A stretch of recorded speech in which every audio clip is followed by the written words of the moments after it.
ముందుగా చంద్రగుండ అధికారులకు ఉద్దేశించి మాట్లాడడం జరుగుతూ ఉంది.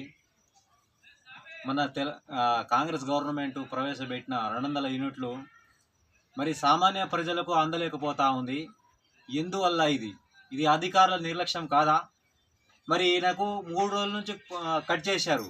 ఎందువల్ల కట్ చేశారు? వాళ్ళకి ఇక్కడ వచ్చి 200 యూనిట్లను వాళ్ళు నమోదు చేసుకునే పరిస్థితి వాళ్ళకు అవసరం లేదా? వాళ్ళు పని చేయట్లేదా? జీతాలు ఇవ్వట్లేదా గవర్నమెంటు? కాబట్టి దయచేసి భద్రాద్రి జిల్లా వాసులు, అధికారులు, కలెక్టర్ గారు దీన్ని స్పందించాలి. మారుమూల గ్రామం అయిన అన్నారంతండ గ్రామంలో 200 యూనిట్లు చొరవ తీసుకొని విఫలమవుతా ఉన్నారు అధికారులు. మాట్లాడది ఈ మన గిరిజన సంఘ నాయకుడు బోడారవి మరియు వార్డు నెంబర్ కోటయ్య గారు ఆవేదన చెందుతూ ఉన్నారు. కృష్ణ గారు 3 రోజుల నుంచి నా ఇంట్లో కరెంట్ లేదని చాలా విపరీతమైన బాధపడతా ఉన్నాడు. దీన్ని తక్షణమే వేయాల్సిందిగా మేము డిమాండ్ చేస్తూ ఉన్నాం.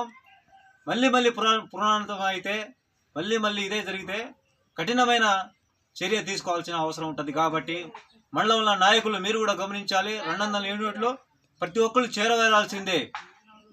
మరి మళ్ళీ ఇదే పునరావృతం అయితే తగిన చర్యలు ఉంటుందని డిమాండ్ చేస్తూ ఉన్నాం. Okay, thank you.